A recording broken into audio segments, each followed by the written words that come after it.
오늘은 우리 교회의 비전에 대해서 함께 나누면서 우리가 가고 있는 길이 어떤 길인지를 함께 살피려고 합니다.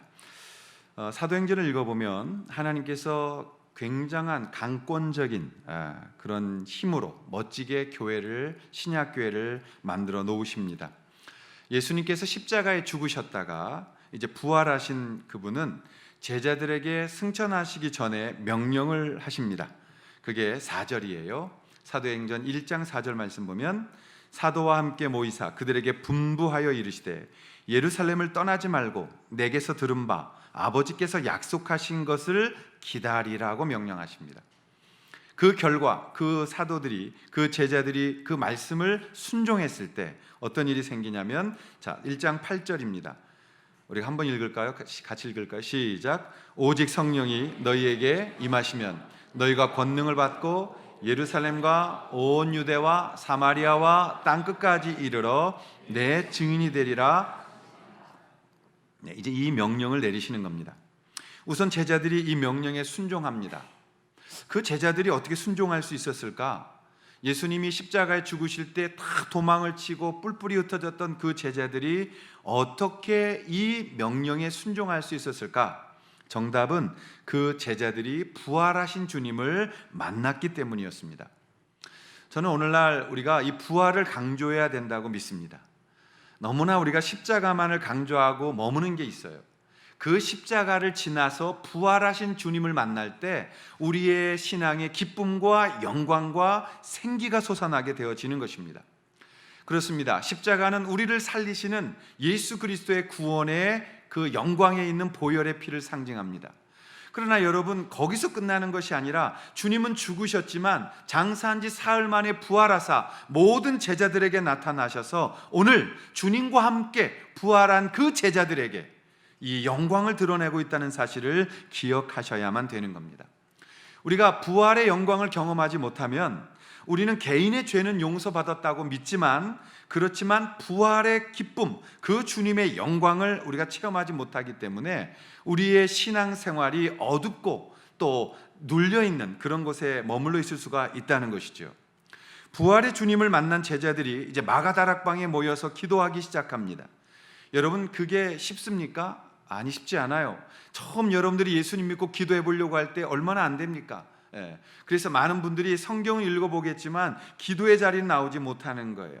근데 어떻게 기도할 수 있었나요? 그것은 마음의 중심으로 기도하기 시작하는 것입니다. 그래서 모든 제자들이 그 마가의 다락방에 모였다. 마가의 다락방은 우리의 한국적인 다락방은 아니라고 말씀을 드렸어요. 천장이 낮은 그런 조그만 것이 아니라 2층 테라스 같은 곳이에요. 그래서 지금도 예루살렘에 가면 그 당시에 비슷한 다락방들이 있는데 2층으로 올라가서 천장이 높고 또는 개방되어져 있는 그런 부분이 있습니다. 그래서 많은 인원이 들어갈 수 있고 굉장히 넓죠. 거기에 제자들이 100여 명이 모여 기도하기에 힘썼다라고 말하는 것입니다. 저는 이번 부흥의 기간 동안에 우리 성도님들이 작심하고 미리 와서 기도하고 말씀 듣고 기도하고 여러분 한 주간만 그렇게 기도하시면 놀라운 일이 일어날 줄로 믿습니다. 제가 대학생들, 청년들을 데리고 수련회를 가면 며칠씩 그냥 성경 읽고 기도하는 시간들을 갖는 그런 경험들을 많이 했는데 그때 놀라운 일이 벌어져요. 여러분이 답답하고 힘들고 참 어떤 것들이 신앙이 안 자라는 것 같고 그러시다면 이번 기회에 오셔서 정말 말씀 듣고 작심하고 기도하고 하나님 앞에 엎드린다면 하나님 놀라운 일을 보여주실 줄로 믿습니다. 역시 사도행전도 역시 마찬가지였어요. 그래서 그곳에서 그 제자들이 힘들었지만 모여 기도하기 시작할 때에 베드로가 입을 열어 설교하기 시작했고, 그리고 오순절날 성령의 역사가 임하심으로 가정에서 모이는 역사가 시작된 거죠. 그리고 그것이 최초의 신약교회가 되어진 것입니다. 그래서 신약성경을 읽어보면 모든 교회는 거의 교회가 가정에서부터 시작되어진 겁니다. 왜냐하면 그들이 가정에서 모였기 때문에 그렇죠. 가정에서 모여서 떡을 떼며 순전한 마음으로 간증을 하고 너무 좋으니까 집에 안 가고 모여서 함께 이야기하고 함께 나누면서 그들이 음식을 먹고 하나님을 찬미하며 온 백성에게 칭송받는 좋은 소문이 나는 그런 걸 통해서 한 영혼 한 영혼들이 교회로 들어오는 그런 가정교회들이 곳곳에서 일어나게 되어진 것입니다. 우리가 그것을 꿈꾸고 있는 것이죠. 오늘 이러한 일들의 본문을 보면서 오늘 우리 만방샘교회는 성경을 따라서 우리 교회도 예수님 믿고 성령님 의지하며 나아가야 되는 길은 어떤 길인가를 오늘 배우고자 하는 것입니다. 우리는 지금 어떤 교회가 어떤 교회로 어떤 길로 나아가고 있는 것일까요? 첫 번째, 새로운 천국 백성의 삶을 배우는 길을 향해 가고 있는 것입니다. 이 말이 무슨 뜻이냐면 42절인데요. 우리가 한번 같이 읽겠습니다. 시작. 그들이 사도의 가르침을 받아 서로 그렇습니다. 오늘 본문은 성령님의 임재로 그들이 회개하고 믿음을 선물로 받은 성도들에게 제일 먼저 나타난 현상이 자연스럽게 천국 백성의 삶의 방법을 배우는 현상이라고 말하는 것입니다. 그들이 사도의 가르침을 받았다. 그리고 그 사도들은 주님께 가르침을 받았던 것이죠. 그 가르침을 받아서 서로 교제하고 또 떡을 떼며 오로지 기도하기를 힘썼다라고 말하는 것입니다. 여러분, 우리가 믿음 안에서 배운다라는 것은 겸손의 상징이고 기독교의 출발을 가리키는 것입니다. 우리가 지난주에 팔복에 대해서 배웠습니다. 예수께서 오셔서 제일 먼저 산 위에서 가르치셨던 8가지 그리스도인들의 복에 대해서 말씀했습니다. 가장 첫 번째 복이 무엇이었습니까? 심령이 가난한 자는 복이 있나니 천국이 그들의 것이다. 여러분, 우리가 하나님 앞에 섰을 때 그 주님을 만날 때 제일 먼저 우리 가운데 오는 것은 마음의 가난함을 보게 되어지는 것입니다. 주님, 내 안에는 가져야 될 것이 아무것도 없습니다. 주님, 내 안에서는 선한 것이 일어날 수 있는 것이 아무것도 없습니다.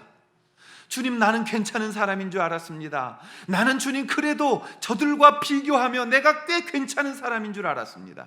그런데 주님을 만나자 그 거룩하신 주님 앞에서 내가 가지고 있는 것은 다 버려야 될 것밖에 없고 내 안에서는 그 어떤 영적인 것도 그 어떤 하나님이 기뻐하시는 것도 내 안에 없음을, 가난함을 애통하는 자가 되어졌던 것이죠.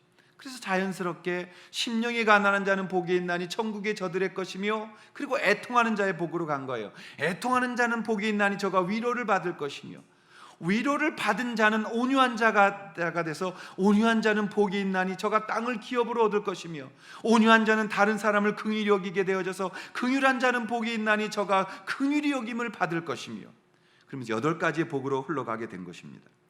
여러분, 우리가 제일 먼저 주님 앞에 우리 교회가 해야 되는 길, 가고 있는 길은 무엇이냐? 성경을 따라 배우는 것이에요. 이 말은 잠시 후에 제가 다시 설명을 하겠습니다. 왜 성경을 강조하는지.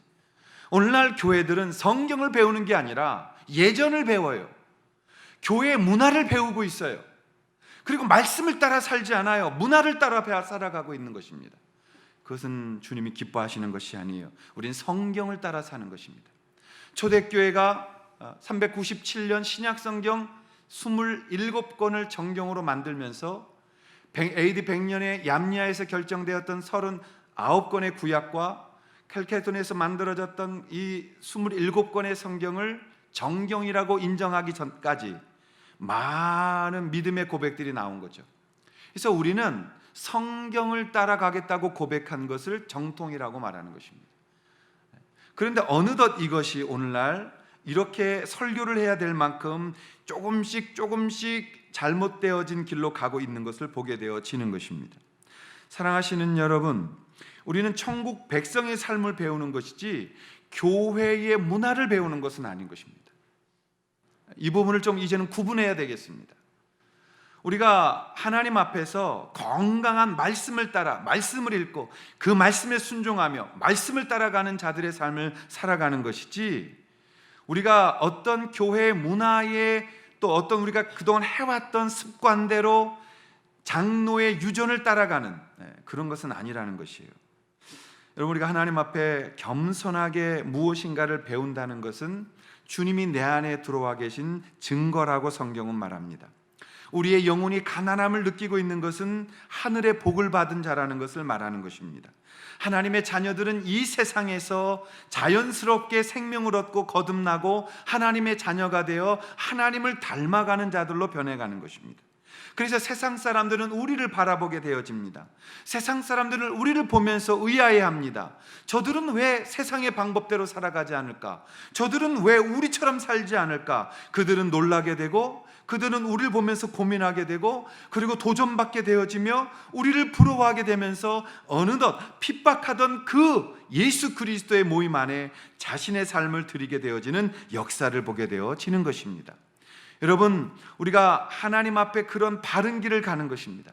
예수 믿기 전에는 돈이 지배하는 세상, 돈으로 다스리는, 권력으로 다스리는 힘이 있는 자에게가 붙어 사는 그러한 삶을 살았지만, 이제는 예수 그리스도를 믿고 나서 우리가 배우는 것은 천국 백성으로서의 삶이 이 땅에서 어떻게 살아가야 되는지, 하늘의 백성이며 동시에 이 땅을 살아가는 백성으로서 이중적 국적을 가지고 어떻게 살아가야 되는지에 대한 그 부분을 배워가게 되어지는 것입니다. 그렇다면 오늘 본문을 통해서 우리는 무엇을 배워야 됩니까? 첫 번째가 서로 교제하고 떡을 떼며 오로지 기도하기를 힘썼다라고 말합니다. 여러분, 교제했다라는 말이 코이노니아라는 말이에요. 헬라어로 이 코이노니아라는 말은 나눈다라는 거예요. 주기도 하고 받는다는 것을 말합니다. 여러분, 사랑은 주기도 하고 받는 거예요. 용서는 주기도 하고 받는 거예요. 우리 관계는 그렇게 만들어져 가는 것입니다. 그것을 교통한다라는 거예요. 여러분, 우리가 가끔 이런 말 쓰잖아. 내가 막혔다. 기가 막혔다. 내가 뭐가 막혔다. 막히면 안 되는 거죠. 막히면 죽는 거예요. 통해야 사는 것입니다. 성령은 통하게 하는 것입니다. 우리가 하나님 안에서 제일 먼저 배우는 것은 이 코이노니아를 배우는 것입니다. 교통하는 법을 배우는 것입니다. 서로가 주고받는 것을 배우는 것입니다. 여러분, 교회는 독특함을 가지고 있어요. 교회는 다양한 직업을 가지고 있습니다. 교회 안에는 정치적으로도 다양한 분들이 있습니다. 그걸 인정해 주어야 되는 거예요. 여당이 옳다, 야당이 옳다, 아니요. 둘 다 하나님 안에서 보면 다 잘못하는 거죠. 그래서 우리가 기도해 주어야 되는 것이라고 말씀을 드렸습니다. 우리 교회는 하나님 나라의 가치관을 가지고 이 땅을 가르치는 자들이지, 이 땅의 어떤 이즘을 가지고 나아가는 이스트가 되는 게 아닙니다. 우리는 커뮤니즘을 믿지 않아요. 공산주의를 배격합니다. 그래서 커뮤니스트가 되지 않는 거예요. 우리는 오직 예수 그리스도, 그분이 가르치시고 하나님이 주신 하늘의 영광을 가지고 이 땅을 향하여 대안을 내며 사랑하게 하며 싸우고 있는 그들 가운데 들어가 평화를 이루어내는 하나님의 사람들인 것이지, 야당 편도 아니요 여당 편도 되어서는 안 되는 것입니다. 왜요? 하나님 앞에 잘못한 것은 따끔하게 질책을 할 수 있지만, 그러나 우리가 그들을 미워해서 안 되고 그들에 대하여 경멸해서 안 되는 것입니다. 왜? 주님은 주먹을 쓴 자 주먹으로 망하며 그들을 욕하는 자 연자맷돌 목에 메고 바다로 빠지라고 말했기 때문에 그런 것이죠. 우리가 사랑할 때 대안이 있는 거고 안아줄 때 회복이 있는 것이에요. 우리가 사람을 사랑하지 못한다면 나머지 것에 대해서는 움직이지 않는 것이 오히려 더 옳은 것입니다. 그것을 교제라고 말합니다. 교회 안에서는 다양한 직업이 있습니다. 어떤 분이 어려울 때가 있어요. 마치 우산 장사와 남학신 장사 아들을 둔 어미의 마음처럼 저는 그렇습니다. 어떤 때가 되면 이런 직업군을 가진 분들이 힘들어될 때가 있어요. 오늘날 자영업자들이 굉장히 힘들어하시죠. 그럼 자영업자들이 힘들어하니까 나눔을 적게 할 수밖에 없어요. 헌금이 줄 수밖에 없을 수도 있어요. 물론 제일의 첫 번째 것을 드린다면 덜하겠지만 그래도 어쨌든 힘들어하세요. 그럴 때 또 다른 쪽에서 수입이 생기는 분들이 그 적은 분들을 바라보며 자신이 조금 더 헌신하고 조금 더 나눔을 갖게 되어지는 것입니다. 그럴 때에 이 교회는 균형을 잡아가면서 서로 돕고 서로의 자기 것이 아니라고 고백하며 함께 가는 법을 배워가는 것입니다. 초대교회는 적어도 그랬습니다. AD 313년 콘스탄틴 대제가 기독교의 핍박을 멈추게 하라고, 기독교인들의 재산을 뺏지 말라고 금지령을 내리기 전까지 초대교회는 함께 떡을 뗐고 함께 나누었고 함께 사랑했고 함께 가족처럼 지내왔던 것을 볼 수 있습니다. 그 모습을 보고 초대교회 교부였던 크리소스톰은 이런 고백을 남겨놓았어요. 교회는 자기 것을 아무것도 자기 것이라고 말하지 않는 천사와 같은 단체였다. 곧 악의 뿌리가 잘라져 나갔다. 아무도 비난하지 않았고 아무도 시샘하지 않았으며 아무도 인색하게 굴지 않았다. 거기에는 교만도 치욕도 없었다. 가난한 사람들은 부끄러움을 몰랐으며 부자들은 거만함을 몰랐다라고 기록하고 있습니다. 이게 교회입니다. 오늘날 교회와 너무 거리가 멀어서 아멘도 안 하는 여러분, 이게 교회입니다. 우리가 이런 걸 안 하고 있다면 지금 무엇을 하고 있다는 거예요? 이 말씀이 우리의 삶 가운데 조금이라도 부딪혀 오지 않는다면 우리는 지금 교회라는 공동체 안에서 뭐 하고 있는 걸까요? 여러분, 주일날 와서 복 받으러 가기 위해서 수많은 종교인들이 자신들의 신을 찾아가고 빌고 오듯이 그런 복을 받기 위해서 주일날 와 예배드리고 가는 것으로 우리의 신앙이 끝나고 있다면 그건 비참한 모습 아니겠습니까? 우리가 성령을 받아 교통하는 신앙을 갖는다라는 것은 세상을 바라보는 눈이 바뀌었다는 것이죠. 가치관이 바뀌고 세계관이 바뀌었다는 것이죠. 이제는 축복하는 눈으로 사람을 바라보며 우리가 함께 안아주며 함께 울며 함께 건강한 모습으로 나아가고 있는 것을 보고 있는 것 아니겠어요? 우리 교회가 처음 개척했을 때 가정에 모였을 때 기억이 나요. 그 가정에 모이면 예배를 가정에서 드리고 집들을 안 돌아갔어요. 그리고 다시 이야기하고 웃고 또 아이들은 놀이터 가서 놀고 한참을 하다가 저녁이 되면 또 다시 밥을 먹었어요. 저녁을 먹고 또 이야기하고 놀다가 또 기도하다가 기도 제목 나누고 밤이 돼서야 집으로 돌아가고 언제 모이나 그 모임에 대한 사모함이 있었던 그런 기억이 있습니다. 그리고 이제 조금 교회가 사람들이 늘어나자 우리는 사업터를 빌려서 예배하게 되었습니다. 그때 아이들은 그 어른들을 향해서 집사님, 권사님, 장로님이라는 호칭보다는 삼촌, 이모, 고모 이런 식으로 많이 불렀어요. 조금 마음에 안 들면 아줌마라고 부르기도 했지만은 그러나 아이들은 그 속에서 정말 함께 보호를 받았고 함께 교육을 받았고 함께 어울려 다니며 공동체라는 것을 알게 되어졌던 것이죠. 그것들을 깨는 게 누굽니까? 어른들입니다. 어른들이 교회에 대해서 더 깊게 고민하고 더 깊게 행동으로 보여야만 우리 다음 세대들이 교회의 거룩함을 알게 되며 교회의 중요함을 알게 되며 교회는 확장된 가족이라는 것을 알게 되며 그 교회 안에 임재하시는 주님을 만나게 되어지는 것입니다. 그럼 교회가 왜 이런 모습으로 오게 되어졌느냐? 원인이 언제나 있는 것이에요. 그것은 교회가 처음 교회로 시작되어졌을 때 신약 성경에 나타나는 이런 사도행전의 교회들이 막 나타나기 시작할 때 교회는 사람들에게 놀라움을 주었습니다. 어찌 저들이 저럴 수 있는가? 어떻게 저들이 세상과 정반대의 삶을 살아갈 수 있는가? 적지 않게 놀람을 받았어요. 그리고 세상은 그들을 먼저 핍박하기 시작했습니다. 순교하는 자들이 나타났고요, 사도들이 끌려가서 유대 종교에 매를 맞기 시작했어요. 감옥에 갇히기 시작했고 고난이 시작되어졌습니다. 그러자 그곳에서 살 수 없어서 그들은 고향을 버리고 신앙을 찾아 떠나야 했어요.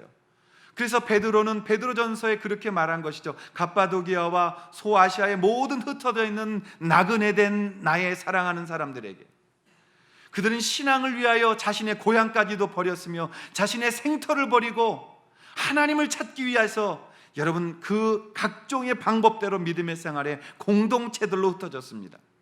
오늘날 소아시라고 불렸던 터키에 가보시면 대린구유라는 것이 있죠.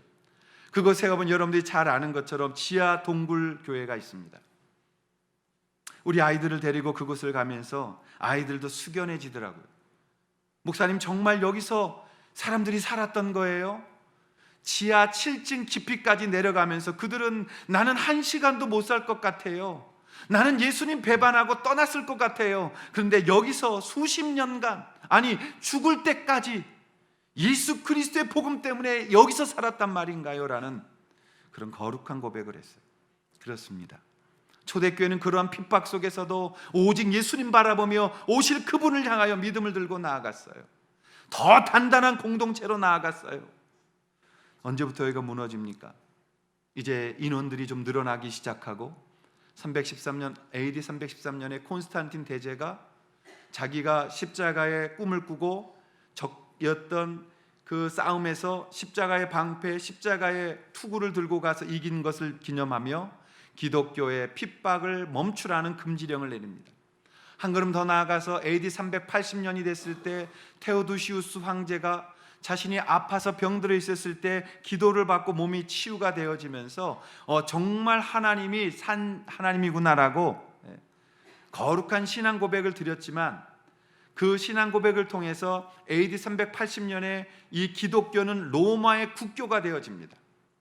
그때부터 교회는 모든 판도가 바뀌어지는 거예요. 핍박받으면서 고난받으면서 예수 그리스도의 이름을 붙들었던 사람들이 이제는 오히려 출세하기 위해서는 교회를 가야 하고, 교회를 가야 장사할 수 있었고, 교회를 가야 사람의 인맥을 쌓을 수 있었고, 교회에 가야 내가 정치에 나갈 수 있었고, 교회에 가야 명예로운 사람이 되었고, 존경받는 사람이 되었고, 부유함을 상징적으로 드러낼 수 있는 그런 타락한 교회로 되어져 갔습니다. 그러면서 교회가 두 갈래 길로 갈라진 거예요. 첫 번째 길은 로마 캐톨릭의 길을 걸은 것이죠. 서쪽으로는 로마 캐톨릭이 콘스탄티노플, 오늘날의 이스탄불을 중심으로 해서는 이 동방 정교회가 제도적인 교회로 완전히 교회를 만들어 갔습니다. 그것을 우리는 교회 중심 기독교라고 부릅니다. 교회 중심 기독교, 사람 중심 기독교라는 말이에요. 그들은 더 나아가면서 이제 루터가 종교개혁을 시작했죠. AD 1517년 그가 종교개혁을 했지만 역시 그도 제도적인 교회였고, 그리고 더 나아가서 많은 프로테스탄트들이 이 종교개혁을 일으켜서 개신교를 만들어냈지만 역시 개신교조차도 전부 다 제도적 권한으로 들어가서 제도적 교회, 교회 중심 기독교로 간 겁니다. 영국의 앵글리칸 철치가 그랬고요, 또 루터란이 그랬고요, 또 개신교도 그렇게 간 거죠. 그런데 그 당시에 AD 4세기가 지나면서 교회 타락을 바라보면서 이건 아니야 라고 말했던 또 한 부류의 흐름이 있었습니다. 그들은 성경 중심 기독교라고 부름받았어요. 교회, 사람 중심으로 교회를 끌어가서는 안 된다, 성경이 교회의 머리가 되셔야 된다라고 고백을 했어요. 오늘날 로마 카톨릭은 교황이 성경 위에 있습니다. 왜냐하면 교회가 성경 정경을 결정했기 때문에 성경보다 교회가 위에 있다라고 믿는 거예요. 그러나 우리의 건강한 고백은 어떠한 제도 위에보다 성경이 있다라고 믿는 것입니다. 아멘. 그 성경이 제일 꼭대기 위에서 가장 큰 말씀의 능력을 가지고 우리에게 말씀하는 것이죠. 그들을 일컬어 성경 중심 기독교라고 불렀어요. 그들의 고백은 어떤 고백이었냐면, 교회는 말씀으로부터 시작되어져야 한다. 교회는 제도로 가면 안 된다. 교회는 사람의 그런 규례와 어떤 이 유전으로 가서는 안 된다. 교회는 말씀 안에서 서로가 다 평등하며, 그리고 그 말씀 안에서 함께 교제하며 가족 공동체로 가야 된다. 교회는 건물이 아니었다. 이 부분을 오해하는 분들이 있습니다. 여러분, 교회가 건물이 아니라는 것은, 교회 가자라고 할 때 여러분이 건물이 생각나면 여러분의 이 패러다임은 교회를 건물로 보는 거예요. 교회 가자고 할 때 목사가 생각나고 성가대가 생각나고 강대상이 생각난다면 여러분 다분히 제도적인 교회 안에서 오래 계셨던 거예요. 그러나 교회 가자라고 할 때 사람이 생각나셔야 돼요. 우리 목장 식구가 생각나고 사랑하는 사람들이 보고 싶고 그들이 생각난다면 여러분 성경 중심의 기독교로 가고 있는 것이죠. 오늘날 교회가 건물이 중심이 아니죠. 중심이 아니라는 거예요. 건물이 세워지고 건물을 통해서 목회하는 것이 아니라 사람을 중심으로 이어간다는 거예요. 그렇다고 해서 건물을 무시하는 것도 아니에요. 그러나 우리 교회는 고유한 교회 건물이나 그런 건물들에 대해서는 짓지 않기로 시작한 겁니다. 사람에게 투자하고 사람을 세우고 그 사람들이 또 다시 다음 세대로 이어져서 그들이 가는 곳마다, 서 있는 곳마다, 만나는 사람마다, 사는 곳마다 또 무형의 교회가 만들어져 가는 것을 주님이 기대하고 계신다는 것을 믿기 때문입니다. 그래서 이 성경적 중심 교회들, 그들은 오직 이 성경 말씀만, 스크립처, 말씀의 전통, 스크립처 트래디션을 갖고 있는 거예요. 그래서 그 말씀만 붙들고 그 말씀을 최고의 권위로 두며 모든 사람들이 말씀 앞에 동등하고 자신이 받은 은사, 달란트를 따라서 그 몸된 교회를 섬겨가며 균등하고 평등하고 그리고 어떠한 제도로 움직이는 것이 아니라 사랑으로 함께 가는 것들을 만들어 놓은 거예요. 그들을 일컬어서 메노나이트 운동이라고도 하고 아나베프티스트 운동이라고도 했어요. 그리고 그것을 한국말로는 제침례파, 제세례파라고도 했죠. 물론 각 나라에서 이런 작은 그룹이 큰 제도적 그룹에 핍박받은 일들은 훨씬 많았어요. 프랑스에서는 위그너들이 그 핍박을 받아서 수많은 사람들이 순교했고, 영국에서는 청교도들이 그 핍박을 받아서 메이플라워를 타고 네덜란드에서부터 신대륙으로 가야 했던 것이죠. 오늘날 우리는 어떤 모습으로 어느 길을 가고 있는가? 저는 극단적인 길은 굉장히 싫어합니다. 극단 속에는 답이 없어요. 오직 성경을 가장 중심으로 놓으며 우리 안에 모여야 할 공동체의 장소도 필요합니다만 더 중요한 것은 우리가 성경 말씀을 따라 목사 중심이 아닌 함께 사랑하고 함께 기도하는 초대교회의 방법의 교회들을 우리가 꿈꾸어 나가고 있는 것입니다. 두 개의 흐름들에 극단적으로 설 수 있는 것은 없어요. 그러나 말씀을 가장 중시 여기는 교회, 그리고 제도로 움직이는 것이 아니라 사랑 가운데 서로 섬기며 낮아지며 겸손하며 용서하고 용서받고 끌어안아주고 함께 기도하고 가정에서 목장교회로 모임을 갖고 모였을 때는 또 큰 교회로서의 기능을 발휘할 수 있는 그런 교회를 꿈꾸며 나아가고 있는 것입니다. 우리가 하나님 앞에 오늘 이 본문을 보면서 처음 배워야 되는 것은 우리가 참 많은 것을 알지 못한다는 것이에요. 여러분, 솔직히 말해서 30년 동안을 신학을 공부하고 목회를 해왔지만은 시간이 갈수록 정말 모르겠어요.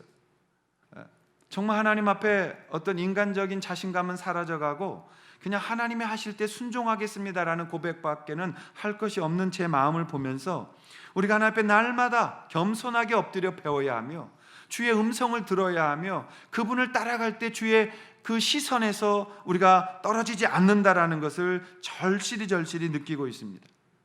이런 연약한 목사를 위해서 여러분들이 기도해 주셔야 하고, 그리고 저를 위해서 중보해 주시는 분들을 통해 하나님이 정말 우리 교회를 건강하게 더욱더 만들어가게 될 줄로 믿습니다.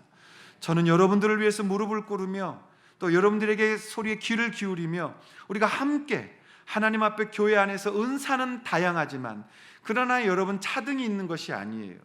교회 안에 등급이 있는 것이 아니에요. 한우는 등급이 있는지 모르지만 교회 안에는 등급이 없어요. 교회는 필요 없는 것이 없고 전부 다가 함께 모여야 온전한 거룩한 공동체가 된다는 것을 기억하셔서 오늘 우리가 배우는 공동체, 낮아져 엎드리는 공동체, 그리고 주님 안에서는 공동체로 계속해서 건강한 길을 걸어갈 수 있기를 주의 이름으로 부탁을 드립니다. 또 하나, 성령이 임하실 때 우리 교회가 가고 있는 길은 어떤 길일까요? 두 번째로는 통용하는 나눔의 역사가 일어나는 길이라는 사실입니다. 우리가 이 통용하는 나눔의 역사가 일어난다는 것은 무슨 뜻이냐? 43절부터 45절 말씀인데요, 우리가 한번 같이 읽겠습니다. 시작. 사람마다 두려워하는데 사도들로 말미암아 믿는 사람이 다 함께 있어 모든 물건을 서로 통용하고 또 재산과 소유를 팔아 필요를 따라 나눠주며. 여러분, 이 말씀에 우리가 멈춰서 한번 우리가 생각해 봐야 합니다. 정말 우리가 이 말씀대로 얼마나 살고 있을까요? 여러분, 정말 목장 안에서라도 함께 물건을 통용하고 함께 나누고 재산과 소유를 팔아서 각 사람의 필요를 나누어주는 그러한 좀 비슷한 어떤 일들을 우리가 하고 있느냐라는 것이에요. 이 말은 무슨 뜻이냐면 하나님 나라 안에서 우리가 건강한 공동체로 나가기 위해서 우리가 꼭 붙들어야 되는 성경적 가르침은 나눔의 공동체로 가야 된다는 것입니다. 여러분, 참 많은 부분에 오해가 있음에도 불구하고 저는 갈라디아서에 있는 말씀, 너희들이 힘을 다하여 다른 사람을 도우라, 특별히 믿는 가정들에게 그렇게 할지니라. 여러분, 우리가 교회 안에서 사랑하지 못한다면 밖에서 사랑하고 있지 않은 것이에요. 우리가 정말 교회가 가족 공동체로서 서로 이 물질까지도 나누어 쓸 수 있는 공동체로 가야만 우리 교회는 건강한 공동체로 계속해서 성장해 갈 수가 있는 것입니다. 너는 너고 나는 나다. 아니요, 그렇지 않아요. 여러분 바뀌셔야 돼요. 너는 나고 나는 너다가 되셔야 돼요. 자, 한번 옆에 분에게 너는 나고 나는 너다. 시작.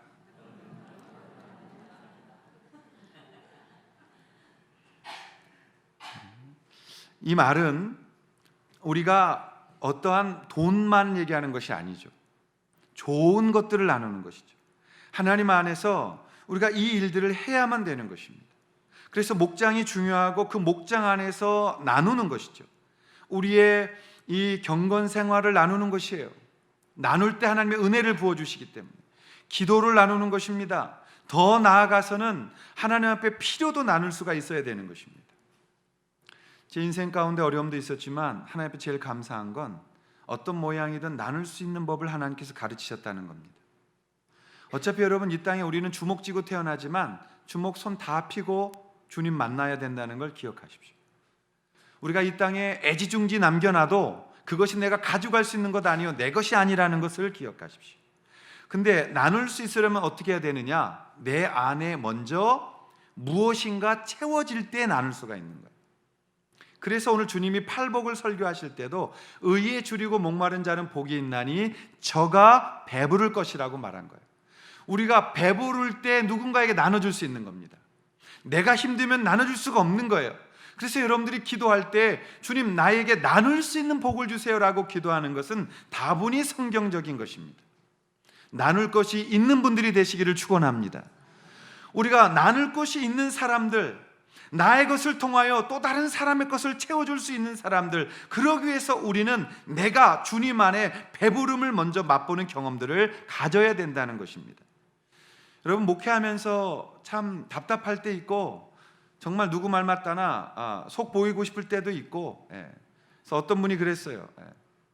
정말 주님 앞에 가면 나 이 속 이렇게 펼쳐 보이겠다. 여기에 그냥 뭐 사람들이 막 할탄 이렇게 막 해놓은 그런 상처 주님께 보여드리고 울 거라고.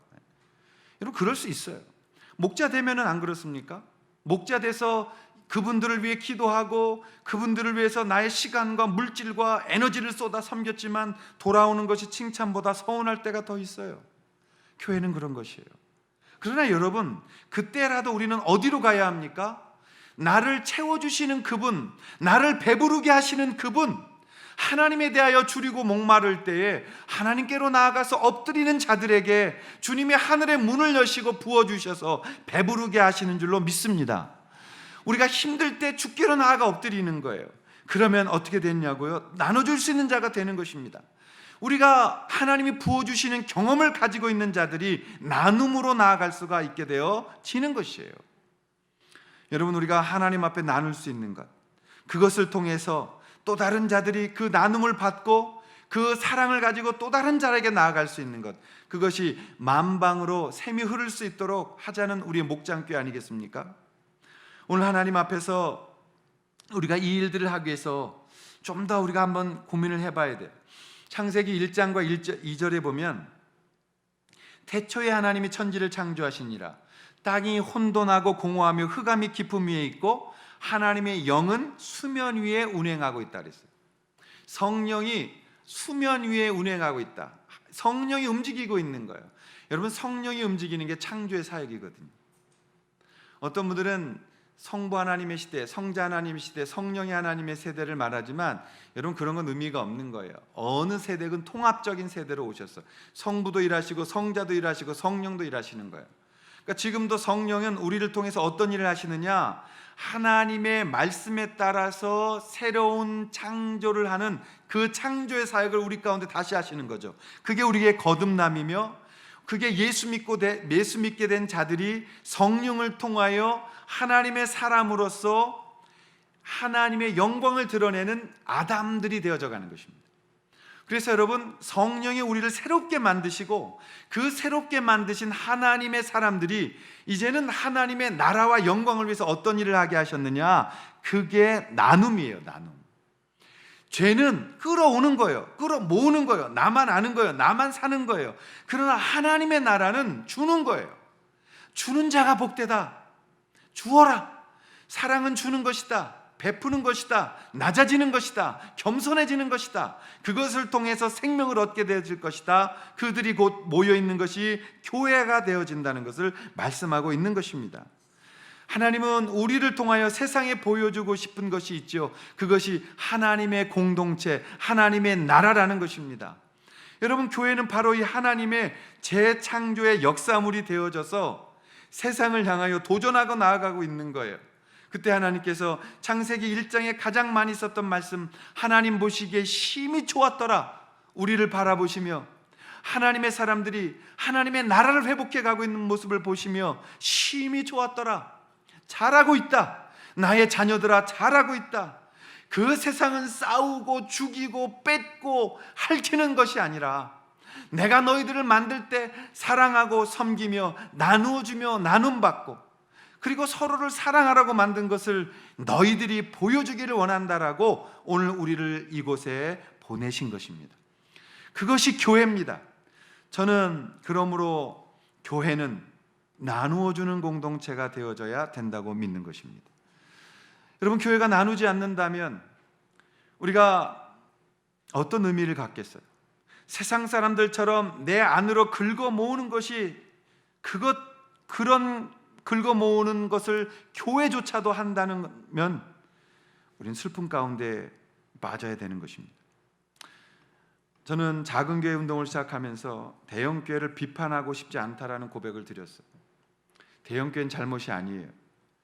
그 대형 교회 안에 대형 교회답게 대형 교회에 간다면 저는 얼마든지 대형 교회를 축복하고 싶습니다. 그러나 오늘날 작금의 시대를 보며 대형 교회가 이기주의의 길을 걷고 대형 교회가 잘못된 길이라고 분명히 알면서도 돌이키지 못하고 작은 교회들에게 오히려 피해를 주고 오히려 작은 교회들이 말라가도록 만드는 일을 하고 있다면, 자신의 몸만 키워가고 담임 목사의 이름으로 교회를 도배하고 거들먹거리는 것이라면 그것은 교회가 아니라 타락하고 부패한 사람들의 집단이라고 정의할 수밖에 없다는 거죠. 우리가 그것을 위해 기도해야 되는 것입니다. 비판하는 것이 아니라 기도해야 되는 것입니다. 하나님 앞에서 교회가 나누어져야 되는 공동체라는 것을 통해서 세상의 희망이 되어져야 된다는 것을 나누어야 된다는 것입니다. 여러분, 교회가 아니면 주는 곳이 없어요. 교회가 아니면 나누는 곳이 없어요. 힘에 진하게 우리의 형편에 맞지 않게 우리가 나누려고 하고 있습니다. 제 개인적으로도 그래요. 주머니에 뭐가 있으면 일단 나눠주면 하나님이 또 채우신다는 법칙하에 있으면 털어주는 일을 계속 하고 있어요. 여러분, 교회도 우리 교회의 모습에 맞지 않게 우리가 많이 하려고 노력을 하고 있죠. 더 많은 걸 하기 위해서 우리가 비전을 더욱더 강조하는 것이에요. 여러분, 앞으로 불편해질 수도 있어요. 여러분, 더 우리가 허리띠 졸라매고 선교하고 구제하는 일에, 그들을 돕는 일에 우리가 더 앞으로 나아가야 될지도 모릅니다. 우리가 좀 더 불편함을 각오하고 하나님 앞에 나아가야 될지 모릅니다. 그러나 여러분, 그 불편함 속에 주님이 기뻐하시는 것이라면, 그 안에 주님이 함께 하시는 거라면 우리는 그 속에 오히려 불편함을 통해서 행복을 누리게 되어질 것이며, 허리를 졸라매면서 오히려 부요함을 누리게 될 것이며, 그리고 이 땅에서 누릴 수 없는 참 평강과 참 은혜를 맛보게 될 줄로 믿습니다. 그러므로 우리가 가야 할 길을 잘 보셔야 돼요. 그냥 오셔서 예배하고 복 달라고 하고 그 복을 통해서 돌아가면서 잘 사는, 예수님을 필요로 하는 것이 아니라 예수님이 가지고 있는 것을 필요로 하는 인생이라면 우리의 비전은 아닌 것입니다. 우리는 교회의 영광을 재생산해내는 것입니다. 목장이 목장을 재생산해내고 교회가 교회를 다시 생산하고 그리고 성도가 성도를 재생산해내는 것이죠. 그것이 우리의 희망이며 그것은 나눔을 통해서 이루어져 가는 것입니다. 우리가 함께 베푸는 사람들, 그것은 물질만이 아닌 사랑을 베풀고 여유를 베풀고 그리고 마음을 베풀고 넉넉함을 베풀고 힘들어하는 자들을 끌어안아줄 수 있을 때, 우리를 향해 돌을 던지는 자를 안아줄 수 있을 때, 그리고 그들의 아픔을 통해서 울어줄 수 있을 때 그들은 돌을 내려놓고 주님께로 나올 수 있다고 믿습니다. 그러므로 저는 참된 영광의 교회를 이렇게 다시 한번 여러분들에게 정의하고 싶습니다. 참된 영광의 교회는 믿는 사람이 다 함께 있어 모든 물건을 서로 통용하고 또 재산과 소유를 팔아 각 사람의 필요를 따라 나눠주며 날마다 마음을 같이하여 성전에 모이기를 힘쓰고 집에서 떡을 떼며 기쁨과 순전한 마음으로 음식을 먹고 하나님을 찬미하며 또 온 백성에게 칭송을 받으니 주께서 구원받는 사람을 날마다 더하게 하시니라. 이것이 정말 주님이 기대하시는 공동체. 주님은 한 사람의 영웅을 기대하시는 것이 아니에요. 공동체가 함께 힘을 모아 하나님 앞에 서는 것입니다. 교회는 은사가 다르기 때문에 구별되어져야 돼요. 그러나 차별되어져서는 안 되는 것입니다. 교회는 하나님 앞에 가장 어린 사람이 대우를 받아야 되는 것이고, 교회는 한 영혼을 위하여 우리가 모든 것들을 내려놓고 집중해 줄 수 있을 때 교회가 교회되어지는 것입니다. 그때 여러분이 상상하지 않았던 복을 하늘로부터 받을 것이며, 주님께서 우리를 기뻐하시면 넉넉한 복으로 채워주셔서 계속해서 이 일을 하게 하실 것이며, 세상이 이 일을 통해서 주께로 돌아오는 영광을 우리를 통하여 주님 조금이라도 이루어 주실 줄을 믿습니다. 우리 만방새 목장교회가 이 일을 감당할 수 있기를 소원하고 기도하실 수 있기를 바랍니다. 오늘부터 여러분의 삶이 성령님을 통하여 주님의 마음을 배우고 성경을 배우고 그리고 함께 나눔을 배워서 우리가 이 복이 세상 만방으로 흘러가는 그런 것들을 경험하는, 그것을 축복하는 교회가 되어 하나님 앞에 그 건강한 교회로, 사랑받는 교회로 우리가 날마다 기쁨 붙들고 정말 주님 오시는 그날까지 함께 갈 수 있는 그런 아름다운 공동체로 만들어져 가기를, 그 길을 주님 오시는 날 어깨동무하고 함께 걷고 함께 주님 안에 들어갈 수 있기를 주님의 이름으로 축원합니다. 우리 다 함께 자리에 일어나셔서 이 마지막 찬양 주님 앞에 드리도록 하겠습니다.